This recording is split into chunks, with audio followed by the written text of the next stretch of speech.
Alrighty, everybody, welcome into another episode of the Full Press Saints podcast, of course, part of the Full Press Coverage Network. What is going on, everybody? It's been a very, very busy, hectic, shell-shocking week for Saints fans around everywhere. Earlier this week, Sean Payton announced he was stepping away from the game of football, at least for this 2022 NFL season. We'll dive into all what it means going forward. You know, is Sean really done?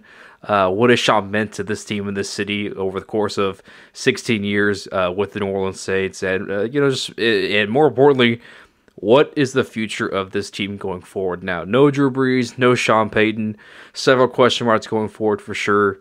We'll dive into all of that and more today, guys. But before we do so, it is myself, Alec. You can follow me on Twitter at AASalas98. I have Dane and Matt here with me today. Gentlemen, how are you guys feeling today? I know obviously it's been a real kind of shell-shocking week for everyone. But before we dive into all that, how have you guys been this week? I've been doing good. I mean, can't complain too much. I unfortunately did catch COVID, but it wasn't too bad, thankfully. But besides that, it's been an all right month. And then this whole big bombshell dropped on us and kind of ruined the mood. And the Saints Twitter was all over the place. But that's a whole other beast, as we always know how that place is. It's like the wild, wild west out there. But yeah, Sean Payton, great coach and great career, and I'm sure we'll get into more of that in here in a minute. But yeah, I've been doing all right. Yeah, I could be better, Alec. Thank you for asking. But yeah, the news dropping earlier this week was just an absolute killer. I mean, besides that, honestly, this was great. Personally, I mean, I can't really speak on behalf of everybody, but this was going a good week. Bucks lost. We got a great weekend of football. I mean, the Saints weren't in the playoffs, obviously, this season, but these games have just been incredible to watch. And then, this news drops, and Rappaport kind of rumored it before it really happened. He mentioned Sean Payton was on vacation over the weekend, was not communicating with anybody at all, cell phone off. We all kind of took that as, yeah, well, he's on vacation, no duh. Of course, he's not really going to be talking football or business or work while he's on vacation. Sure enough, that meant something, and I was sick to my stomach when I read Nick Underhill. I read it essentially. Like, I think it said like 30 seconds after Nick Underhill tweeted that Sean Payton is retiring. That immediately just sent my heart right to the pit of my stomach. That was just a feeling I probably will never, forget, because I really didn't think anything was going to happen this offseason regarding Sean Payton and not being with the Saints. So, I am still shocked over it. I'm still kind of in denial. I know the press conference happened. I know it's official, but it still doesn't seem real. So it's a weird feeling. I don't like this feeling. So. Yeah, no, I mean, guys, look, I mean, the guy's been here for 16 years. Obviously, he's been regarded as one of the greatest offensive minds of this era of football. I'm 23, so really, for as long as I've known him, can recall Saints football has been about Brees and Payton. Obviously now, in the last 2 years, we're going to lose both of them. Going forward, it's going to be a whole different feel in New Orleans, I think. I think there are going to be lots of questions about this team going forward, who the next head coach is, who the quarterback is going to be. Obviously, is going to be a big question. That was a big question even when Payton was here. Matt, I'll throw it to you here real quick. I know Dayton kind of got his word in on, how he found out, how he felt immediately about it. But I'll ask you the same thing, man. I mean, what were some of your first thoughts when, all this came down? It's going to be one of those things where you ask a Saints fan, where were you when you heard the news that Sean Payton is retiring? And I remember I travel for work, so I was driving home. It's about a 2.5 hour drive, and halfway through it, I get a notification on my phone. It says Sean Payton is retiring this season, and I was just like, what? I had to do a double take, on my phone. I was like, is this real? And then I was just like, dang, why'd this have to happen while I was sitting here driving? Because all I want to do is scroll through Twitter. And then when I got home, I just sat on the couch for about an hour, just looking at everyone, just talking about it. And then the press conference happened, and I throw on the press conference while I do more looking around. And man, I mean, it was wild. Like when the Rappaport report came out, I was just like, man, this is just another Sean Payton offseason rumor, because we got so many of those. Every year. Every year. Yeah, just about every year. And there might have been a little smoke here and there behind it, but it never turned into anything. So I was just like, yeah, this is nothing. It's whatever. He's not leaving. And then sure enough, when Glazer had his report, I was like, okay, this might be a little different. This might be a little sketchy.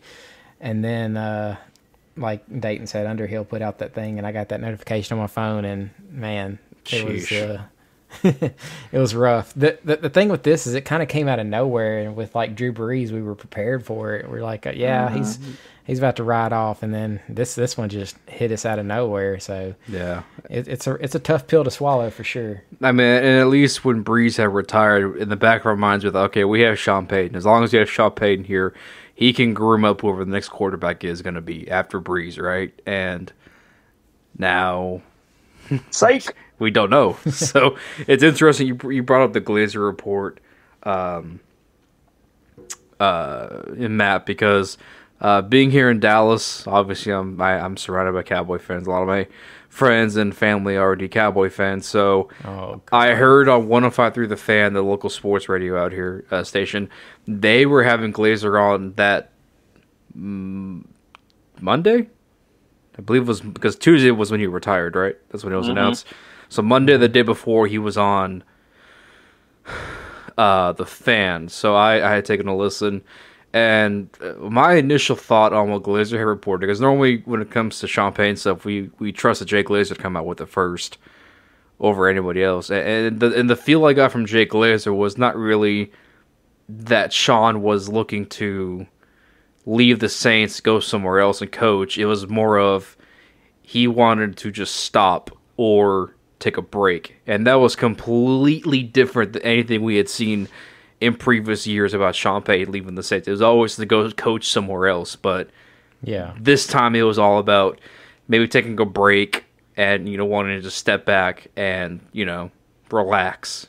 And that's when I thought, damn, this is different. Like you said, like this is a different kind of feeling rather than him wanting to go somewhere else to coach football. This is more about him wanting to take a break from everything that happened, and and just how much of a hectic year it was this year for him. And then that's what I thought. Okay, maybe there was something to this. The initial Rappaport tweet because Sean had revealed in his press conference that Gail told him to take some time off. Come back and talk to us about it. And that was the result with Sean Payton stepping down. Do you guys think Sean is done coaching? No. Okay, we're all on the same page then. Are we all? Not at all. Are we all? Hold on. No, go ahead. Well, let me just say real quick before you can go. I'm just gonna say that he's 58 years old. There's no way he's done. He's 58. There's no way. Yeah. I was going to say, do we all agree in the sense that he's probably going to take this year off, which he already said he was, but take the year off, go do television work or something, and then possibly maybe explore options next offseason? How likely do you guys think that is? I think it's 90%, honestly. Yeah, I think that's exactly what will probably happen. I mean, and the only way I think he waits another year is if it almost sounds like he has a plan preset in his head. I know he like in his press conference, he's making it sound like his next option is like not there, like he doesn't know exactly what he's going to do. But he at least he definitely has a plan in his mind that he wants to execute somewhat. And I feel like the only way he takes more than a year off, like he's going to return to coaching, is he going to take a year off? Is he going to take 2 years off? Mm-hmm. The only way he takes 2 years off is if the job that he wants next offseason doesn't open. A la, does Mike McCarthy survive this next season? Well, if the Cowboys make a deep playoff run or even win the Super Bowl, then yeah, for sure he will. But if anything short from that, then he's going to go to a play, or maybe he really wants to go to a different spot that we're not even really thinking of. But Dallas seems to always, obviously, and we talked about the Florio article before this podcast, since I didn't read it, you guys had, and it was just a crazy scenario that we really didn't think was going to ever happen, and it really came close to, apparently. But it sounds like Dallas. He's always connected to Dallas. That's where he was before he came to New Orleans. That's kind of where he made a name for himself. He loves Texas. He loves Jerry Jones. Clearly, he loves that area. Obviously, he loves New Orleans, and Dallas is not too far away. So I think his plan in his head is to take a year, maybe two off, and get that Dallas job. And then the whole roadblock, which I want you guys kind of talk about too, because I think you'll know more than me, is his contract situation with the Saints. He's under contract with us until 2026. But if he's retired for 2 years, does that not null and void the contract? Like, I don't really know how that works. But if you don't do a job for a contract for a certain amount of time, does that not kind of make it? I don't know. I don't know what it is. Anyway, yeah, he's going to return to coaching. There's no way he doesn't. So I think, and then I'll get your thoughts on this too, Matt, here in a second. But I think really quick, I think for Mike McCarthy, from what I'm hearing around people here in Dallas, is that for Mike McCarthy, it's got to be Super Bowl or bust for him this year. It's got to be not a deep run. It's not going to cut it with this talented team. And I think the biggest factor is you look at Jerry Jones, right? This is a guy who bought the team back in the 90s and really hasn't had any success since 1995 when they won their last Super Bowl. And Jerry realizes, like, I'm not getting any younger this year. And I think the death of Madden, because Jerry and some of his, older, lifelong NFL friends that went to his service down there for John Madden a couple weeks ago when he passed away, and people were saying that, I think that's where Jerry kind of, the idea got rolling that, hey, I'm not going to be around forever, and I got to try and put this thing in motion now, win a Super Bowl before I go out. And I think Jerry realizes that now, with Sean stepping down, this will be the ultimate opportunity for him to kind of this one last big push to try and get something done in Dallas. And I mean, Sean Payton would be the perfect coach for that team, for that offense, for that quarterback, in my opinion. So I think that is the route date. And I think maybe some of this had been pre-planned before it looked like. I think Sean isn't a step away for a year, find some television work.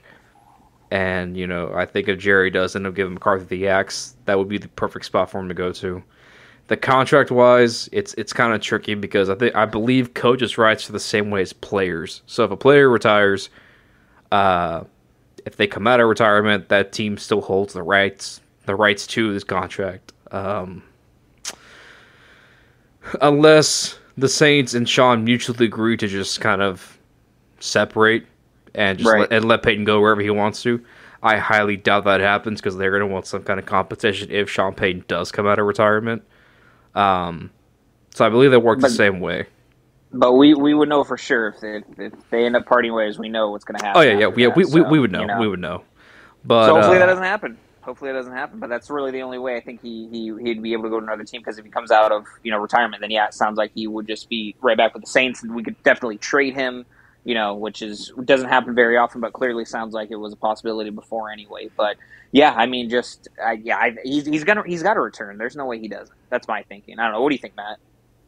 As far as the trade compensation goes, the only thing I could think of that's similar to this is when Bruce Arians retired on the Cardinals in the 2017 season, I want to say. And then in the 2019 season, the Buccaneers traded for him, apparently. Yeah. But the NFL, I think they officially ruled that, I think Schefter noted this, that the NFL said there needs to be no compensation given to the Cardinals. But the Cardinals were saying, hey, he retired, so we technically still have the rights to him, so we need some kind of compensation. But the only compensation that ended up there was they got a 6th-round pick in exchange for a 7th-round pick, so it wasn't a whole lot. So we might not see a whole lot from Sean Payton in a trade, unfortunately, if he's doing this retire and then come back after a year move, similar to what Bruce Arians did. So that's just something to look out for. I'd be interested to see if Mickey Loomis tries to get a little bit more out of that, but which I would kind of hope for. But so I kind of I just Googled it. Sorry, man, let me just throw this in real quick. So I just kind of Googled it, how contracts work in the NFL.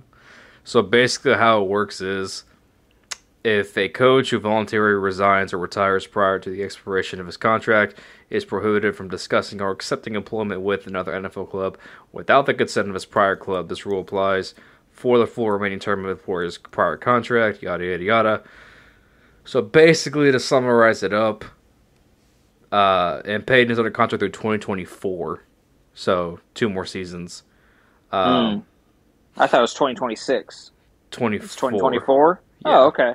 Well, then there you go. So, he's going to sit out 2 years. His contract's expired, and then he's just going to sign. There you go. I thought it was 2026. Oh, it's 2024. Yeah, he'll come back in 2 years, and he's going to coach whoever the hell he wants. Like, that's for sure happening. It just bums me out that this all is just happening because you can clearly tell that he's and the way that Rappaport reported it was a little bit different from the way Underhill reported. Underhill says retired. Rapp and Schefter are saying stepping away, and in the press conference, it really sounds like he is stepping away, not fully retiring and hanging it up. Mm-hmm. And he's replying to Saints players or former Saints players, as if he's never going to coach them again. It's great that he is doing that on Twitter, but it's really is just saying like, this is our I won't be your coach again. So. Yeah, and then in the press conference, just makes it sound like he is just going to take some time off, do some stuff, and then come right back into coaching when he's ready to do so. So, yeah, what a bummer. Yeah, that came from Jeff Duncan. He had tweeted out earlier today. By the way, Jeff Duncan, dude, just stop. Yeah. Come on, man, give me a break. It. Stop writing articles about things that are not going to happen because they really just are. Yeah, and he does great work. I'm not trying to bag on Jeff Duncan. A lot of y'all do, I might add. A lot of y'all bag on Jeff Duncan. But I'm just saying, man, just don't write articles about things that you think are not going to happen. Because clearly there's some kind of voodoo working down there that makes sure whatever you write about, the opposite happens. Well, here's what happened. Jeff Duncan wrote that thing, say, "Don't worry, Sean Payton's not leaving." Then Sean Payton saw that and said, "Bet." Yeah, exactly. He said, "You know what? Saints Twitter really does not like you, Jeff. Just like Eli Apple." Right. Oh my god. Which his comments in the press conference were great. Yes, he said, I'm rooting for Trey and Von Bell. I'm rooting for Von and Eli a little bit. It's like because that man. That was great. Which, by the way, real quick, I know you guys have gone over. I really haven't given my flowers yet to Sean Payton, but dude was an absolutely incredible coach, greatest coach in Saints history, no doubt about it. He is 21st all time, tied 21st in wins all time out of the thousands of head coaches. He's tied for 21st, 152 wins, 61, almost 62% winning percentage. Just absolutely phenomenal. Top 15 head coach of all time, no doubt about it. He'd be top 10 if we would have gotten him another ring or two. He is just, longest tenured head coach besides Bill Belichick at the time of his retirement. He's just incredible. He embodies what it is to be a New Orleans Saint and live in that city without ever really, before he went there, he was never really a part of that culture. You never really, you wouldn't have thought that matchup would have been so great. And yeah, I was 9 years old when he was hired. And at the time it was all about Reggie Bush coming to the Saints. Mm-hmm. Drew Brees and Sean Payton were actually kind of doubted. If I remember correctly, when they were coming, obviously it was very exciting for them to rejuvenate the city. But at the time, it was all about Reggie Bush and will these guys work out? Vince Young was a quarterback in the draft a lot of Saints fans wanted, and Sean Payton and Drew Brees put their head down. They put in work, and the rest is history. So my hat's off to them. The only coach I know from being a Saints fan, the only quarterback as well I knew was Drew Brees. I know that was a tough pill to swallow. This is even tougher due to the fact that, it was just kind of the send-off just feels kind of empty and hollow, and it just came out of left field, really. Like you guys said, you expected Drew Brees. The Sean Payton news, though, was anything but. So, but hats off to him. Yeah, I'm just sad that people on Twitter are kind of hating for the way that he's doing this, which is something that really shouldn't even be discussed because, if he wants to retire, step away, he's more than welcome to do it at any time. He's actually doing great timing. The fact that no head coaches were hired at the time that he did announce his retirement. The Saints have a plethora of interviews they can do now. So, hats off to him. I don't think that he should get criticized for the way that he's doing it, especially for everything that he's done. So, Yeah, I mean, if you think about this season too, I'd imagine it took a major toll on Sean Payton when you consider, it was the first year without Drew Brees. He had Jameis Winston to be kind of his guy to groom after that, but then Winston went down and got hurt. He went through 4 different quarterbacks this year. They started 57 different players this year, which is the most in NFL history, something unheard of. They had so many guys on injury reserve, and they had the COVID breakout towards the end of the season, which really put them in an unfair position in the Miami game. Despite all that, he got this club to 9-8, and they were, one game / the Rams beat the Niners in Week 18. Then this team is in the playoffs, and who knows what happens from there. But you just gotta imagine it's the stress and the toll it took on him. I'd imagine after all that, you just want to break too, because Payton had the luxury of having his one quarterback for 16 years rather than having to find a different guy year in and year out. I'd imagine that takes quite a toll on somebody who, and he even said going into this training camp, he thought maybe this was the last one. So clearly this has been given some thought about taking a break, stepping away. And I agree with Dage in the sense that people really... And people want to say, oh, he left the team in salary cap hell, which, by the way, is not a real thing, as we've learned. Exactly. And he's not the GM. Right. And with no quarterback, and he's just not going to leave us. Like, at the end of the day, that's not up to you as fans to decide when Sean Payton retires. That is Sean's choice. If he feels like it is time to take a break, step away, rejuvenate, hey, let him do it. At the end of the day, the Saints are going to step forward and move forward, because that's just what they got to do. They can't pigeonhole a decision for Sean to make to come back in a year or two. So you got to move forward. Let Sean do him. Let him retire. Enjoy life. Because, he's newly married. He's, 58. He's a guy who maybe just wants to relax and, do TV work and just, do nothing. Do nothing football related for a little bit. So I agree. People really shouldn't be criticizing him for choosing to step away now. But, yeah. Amen. Sure. I agree. It's just I don't know. Like you guys both mentioned, this kind of came out of nowhere, kind of left us all shell shocked to say the least. This is the guy that I think most of us younger Saints fans have known to be Saints football for a long time. Yeah. That's all I know. Right. Sean Payton was really all I knew, man. But great memories with him. It's good send off. Now, before we go, though, top 3, if you guys, you put them in order if you want to. Okay. 3 head coaching candidates you would want to see replace Sean Payton. Who's your top 3? I will go, and there's no particular order for here because it's kind of tough. I love the idea of having Byron Leftwich as head coach, especially due to the fact of the big question mark at quarterback, because whoever we bring in is going to be developed nicely. I honestly think Mike McDaniels is a sleeper pick, but he's kind of way off the radar right now, so I'm not going to include him, so I'm technically including 4. Dennis Allen, I wouldn't mind giving him another crack at head coach. He clearly has a pulse on the team, and they love him as culture.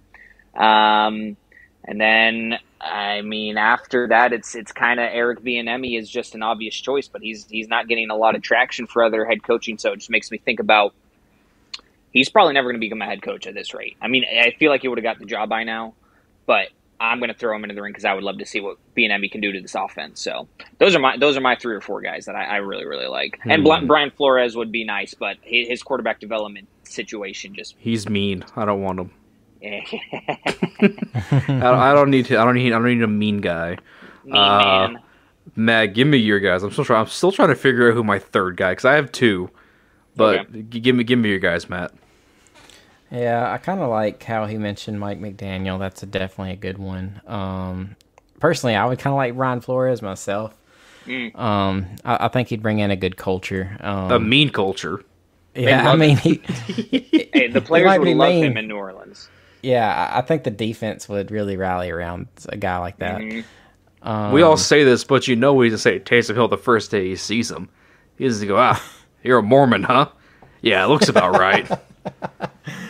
They just sit there and say, you know what? Go play tight. I'm tired of seeing you play. No. He'll say, finally, a quarterback better than Tua.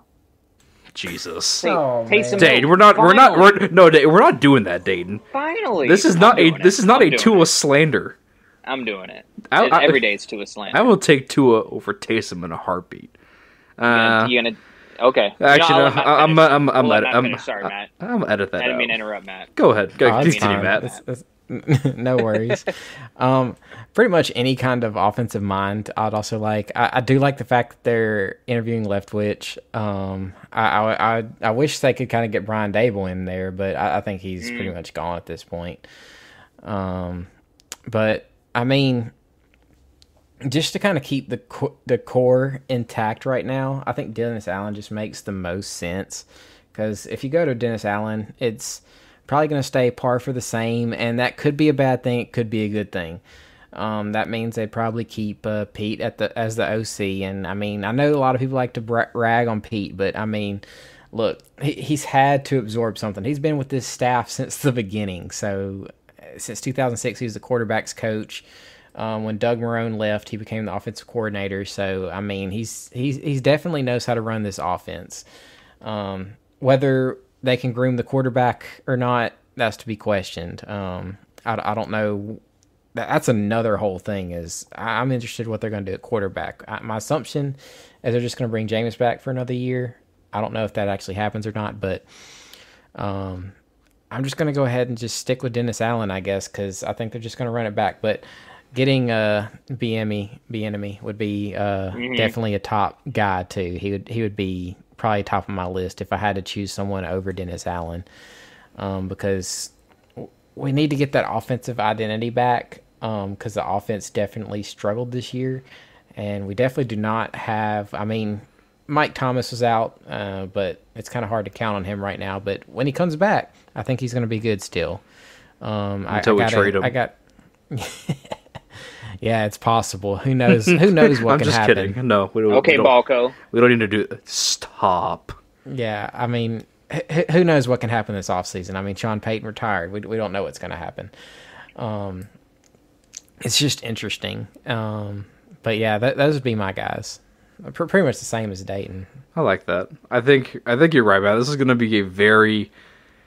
I mean, shit. We thought last year was going to be a very interesting offseason. You know, for the first one without Drew Brees. Nah, this one's about to take the cake. Mm-hmm. I think logically, the top guy is going to be Dennis Allen, right?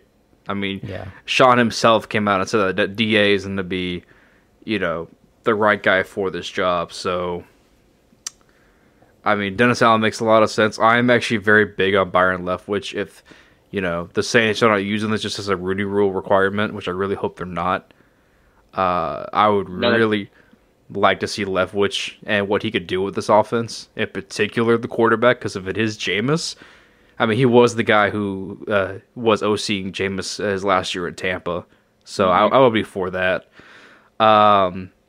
Dennis Allen, Leftwich. I'm actually not terribly opposed to Aaron Glenn. My only problem with Aaron Glenn is, if you're going to interview Aaron Glenn, why not just give Dennis Allen the job? You know, like, but I like Aaron Glenn and what he does, and nothing against Aaron Glenn, but it's just, why not just hire Dennis Allen at that point? So I would like Aaron Glenn. I think Aaron Glenn would be a good candidate. Those would be three. I'm trying to think of someone else. I like that. A lot of options still. I thought I had someone else. Maybe I don't. Oh well, those would be my three. The three that they are already going to interview. I like those three. Yeah. So we'll see. I mean, it's gonna be interesting, to say the least, about that.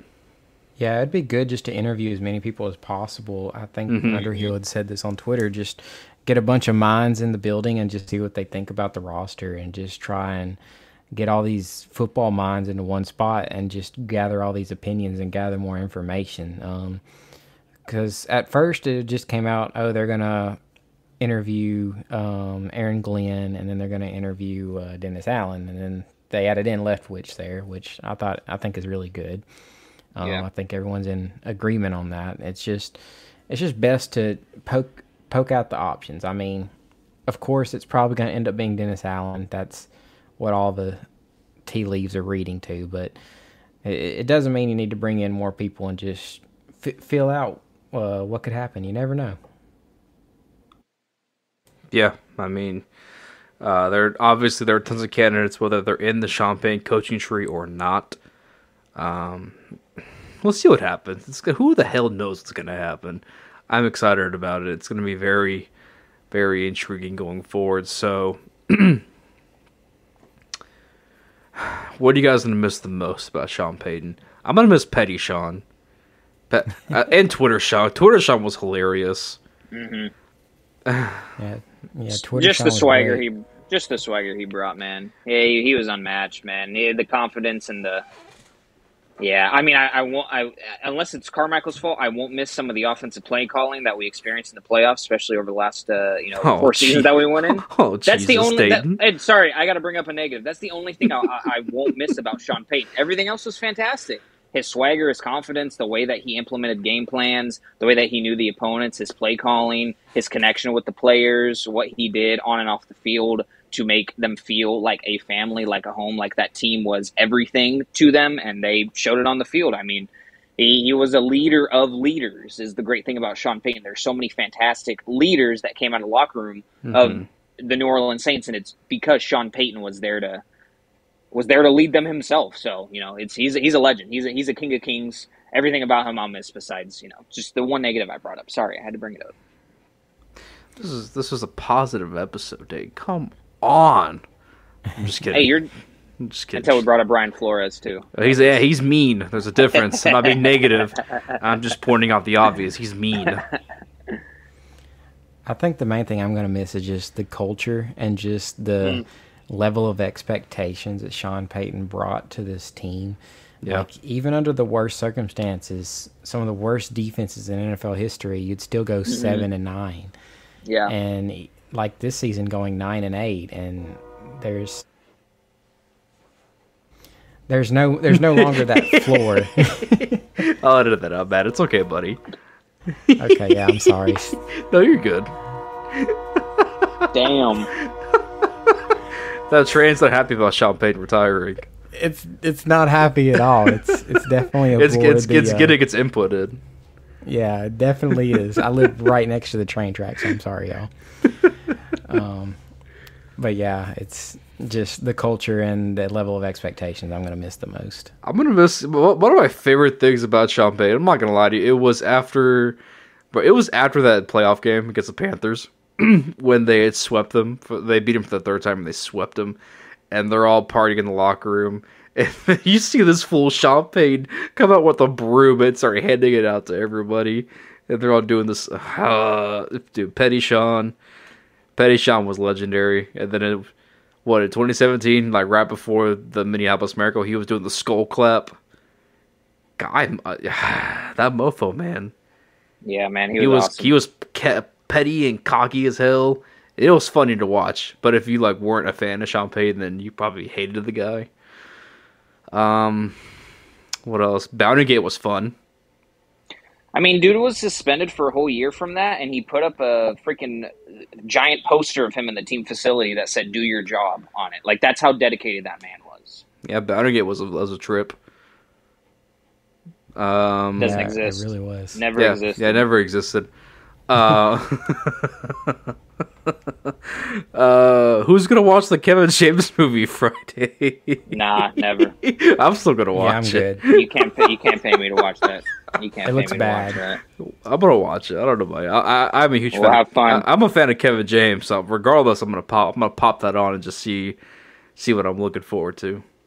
I'm a fan of Paul Blart. I don't know if I'm a fan of Kevin James. I love Kevin. That is my spirit animal. It is Kevin James. It's such odd casting. Kevin James is Sean Payton. I never saw the Yeah, resemblance. it's stupid. I really don't. Yeah, me neither. Also, his office is right outside the Superdome. That is factually inaccurate. I was gonna bring that Yeah. up. Yeah. His office is right there off Poydras Street. Yeah, like the view makes you think that he'd be in the Pelican Stadium or something. the Smoothie King Smoothie King Arena. with Pierre. Oh, man. And King Cake Baby. King Oh, Cake God, Baby. no. Yeah, that's what I was thinking of. Yeah. Those are the dark ages. We don't talk about Oh, King man. Cake Baby, man. King Cake Baby is who you see when you have sleep paralysis in the middle of the night at the end of your That's the bed. Oh, demon That's I King see. Cake Baby That's right the there. demon I Yeah. see. It's either they need to him make, or no. What? My bad. there's some kind of Bollywood film probably out there of Yeah. King Cake like, Baby like or a some horror like some movie. low There's got to budget, be. Yeah. no name company produced a horror movie about the King Cake Baby. There's got to be. If there's not, someone has to do it. I like that. I like that. Let's get back on track here, fellas. We're losing track. Oh, Between Kevin James, between I don't know what else we talk about. The Pelicans and Pierre. We gotta get back on track here. I mean, I'll come ask you guys this: how, on a scale of 1 to 10, 1 being chill, mellow, not worried at all, 10 to being damn near shit your pants. How worried are you about the future of this team now that Payton's gone? I like a 4. This organization is so solid. I mean, like obviously, I'm worried that we're not going to be able to replace Sean Payton. We just got to accept that. Like we're not going to be able to replace him. The culture is going to clearly change at least somewhat a little bit. But that's why I don't understand why people are so mad at him for leaving us, quote unquote, leaving us in a bad position because it's just one guy. I understand he was big. I understand that he had a big influence on the team and he was the guy. But it's just one guy. This organization is still intact. We still got Mickey Loomis. We still got a fantastic owner. We still have, Jeff Ireland in there in the front office. We still have, just great executives there who are going to be able to keep this team competitive, both in terms of signing free agents with the salary cap issues being resolved, both on the field and being able to land free agents. I mean, New Orleans is still going to be a good destination, especially if we hire a solid coach that a lot of players like. I'm not worried. Okay. Yeah, I'd probably be. I'm going to be a little bit more on the scale. I think maybe I'd be close to maybe like a 6, maybe like a 6.5, mainly, Ooh. just because we lost Drew Brees, we lost Sean Payton, and those two have been the guys. I mean, very few teams have had better records since 2006. I want to say maybe just 3 teams. I think it's the Packers, Patriots, and Steelers are the only teams that had better records since 2006 under the Sean Payton era. And like I said, it kind of brought that level of expectation to the team, and you're never just going to get below like 7 and 9. But now, who knows how bad it could be? I mean, granted, I'm just assuming Dennis Allen's the head coach, and I mean that's probably a pretty safe assumption at this point. But they could surprise me. You never know.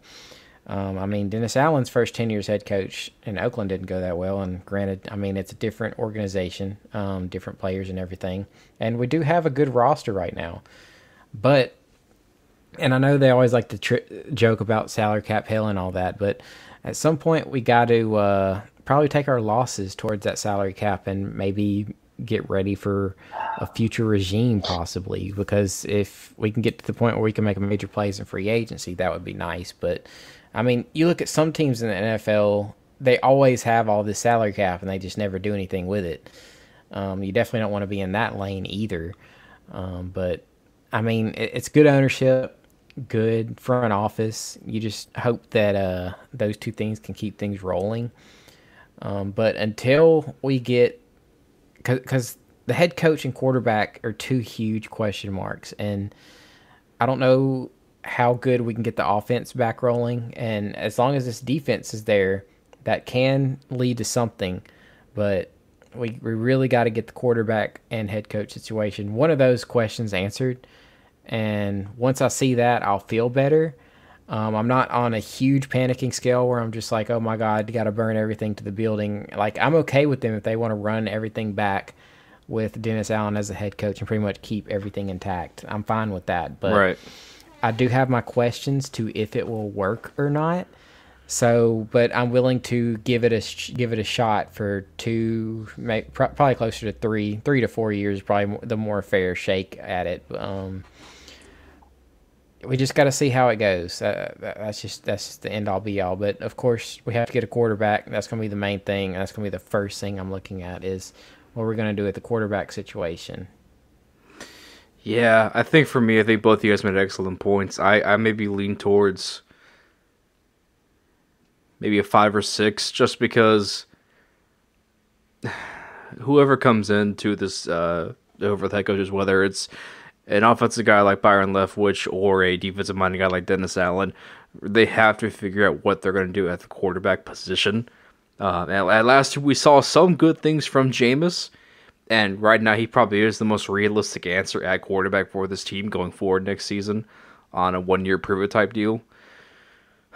But then there's just so many questions after that with, the draft, getting under the cap, and then bringing in guys to help try and contribute to a win, to wins this season. So I'm concerned, but I trust Gale and Mickey and Kyle Harley to get the cap under, and I trust them to do their work, due diligence, and bring in the right guy at the position. So buckle up, folks. This is going to be quite the offseason. No other way around that. Gentlemen, any last words here before we sign off on this Sean Payton episode? I already missed you, Sean. I definitely agree with those. Just once again, shouts out to Sean Payton. Hell of a career in New Orleans. Thank you for all you've done, and we appreciate the ride and the journey you've been on. But now he's going on a new adventure in his career, whatever he wants to do in the future, and we'll see how that goes. And at some point, we're going to be facing him. At some point, it's going to happen. Mm-hmm. Damn right, Matt. Damn Don't do that, Matt. I mean, look. Payton. Look, I'm just gonna go ahead and get everyone ready for it. It's gonna happen. In the season or two. Sean Payton is going somewhere else, and just to get people also prepared for something else. Russell Wilson and Aaron Rodgers are not going to come to the Saints now for sure. But Jameis will. Maybe. I don't even know that's guaranteed. Yeah. There's no guarantee. So we just got to temper expectations here. Maybe bring them down a little bit, and then let's just see how it goes. We're on this ride, and like you said, we got to buckle up and just see where it takes us. It's probably going to be bumpy. It's probably not going to be smooth, but we'll see. We'll see where we love you, Sean. We still love you, Sean. Much thanks to Sean Payton for everything he has done on and off the field, not only for this team, but to help rebuild the city in more ways than one when it comes to after Hurricane Katrina, what all he's done for this city. If you guys want to check out my piece on Canal Street Chronicles, gotta plug that in. Just a little summary, thanking Sean Payton for all he's done. It's a cool little piece. Go check it out. Until then, follow us on Twitter at SaintsFPC. We'll be dropping another podcast later this week. I'm sorry, heading into next week, my bad. But that's going to wrap things up here, guys. Do not forget, Brian Flores is mean. No way around that. So until then, this is the Full Press Saints podcast signing off. See you guys next time.